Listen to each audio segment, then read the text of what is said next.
Let's look at the details of this lens.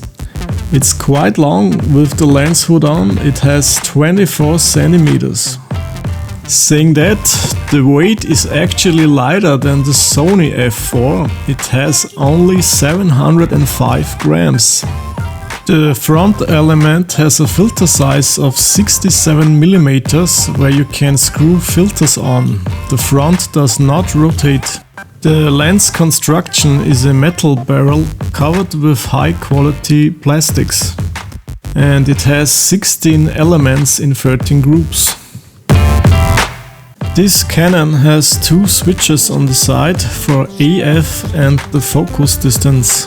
It has internal autofocus, so the lens does not extend, and it has an ultrasonic motor. The minimum focus distance can be set from 1.2 to 3 meters.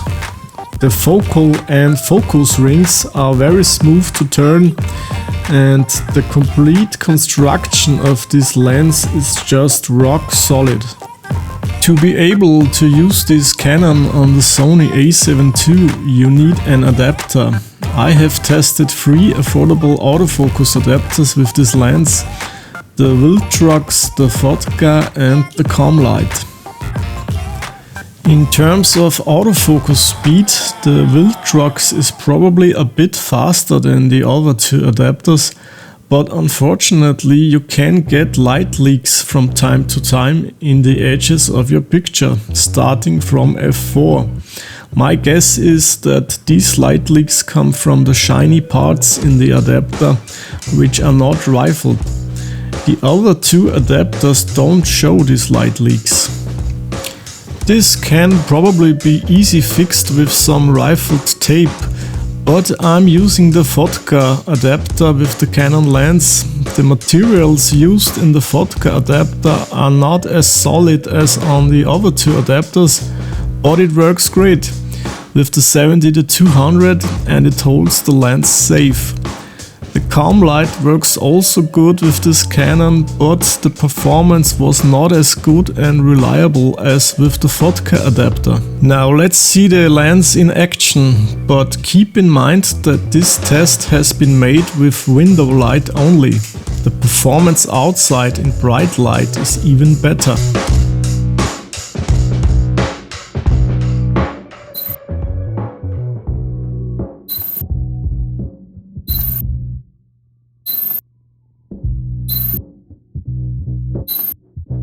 The result is not super quick, but I think it's totally usable. Now let's place the Greek helmet more to the back and try again.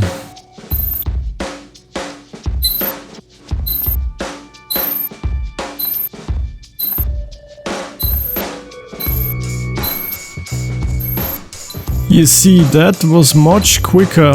Now let's set the lens to 200mm and do the same.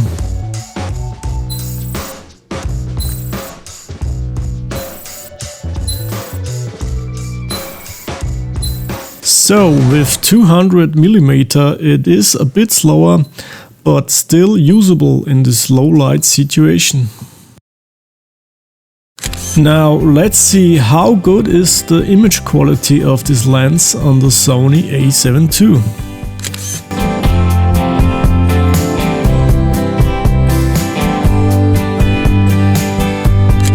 Sharpness and detail is already very good at f4, and when it's set to f8 it gets even better.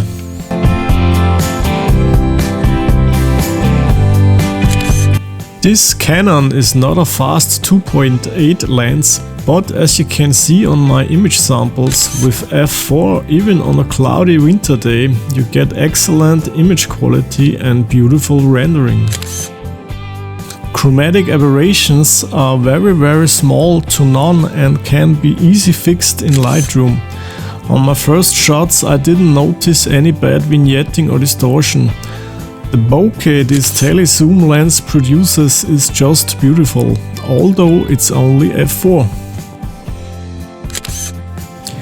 These image samples are all shot handheld, which is absolutely no problem on the Sony a7 II.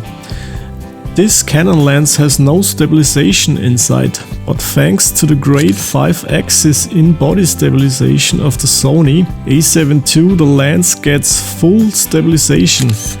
The adapter translates the stabilization automatically, but I found out that when you set the focal length for stabilization manual, it works more effective.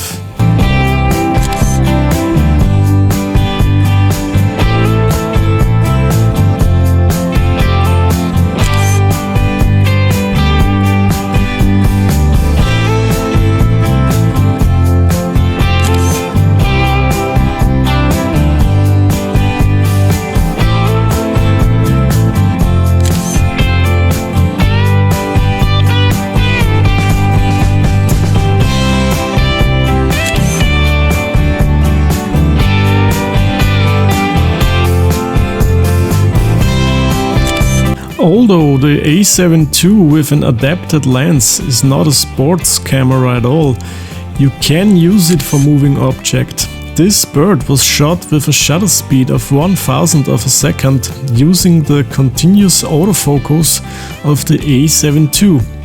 As you can see, the focus was perfect on that shot and the detail and sharpness is just great.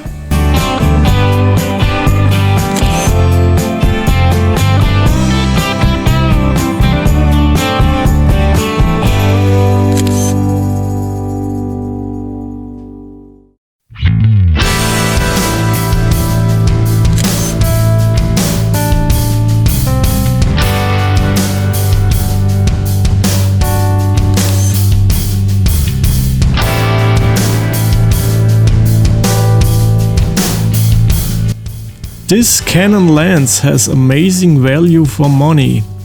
You can get this 70-200 lens for only €500 or less used. The lens works great on the Sony A7 II and it gets a stabilized Canon L lens, which makes it even more valuable. The image quality, sharpness and bokeh is excellent, and the build quality could not be better. Compared to the Sony FE 70-200 f4, the Sony is smaller but heavier than the Canon, because it has stabilization inside the lens and the Sony will cost you €1,200. So if you have a stabilized camera like the Sony A7 II, I can really recommend this Canon lens if you want to save some money and enjoy a Canon L series quality 70-200 lens.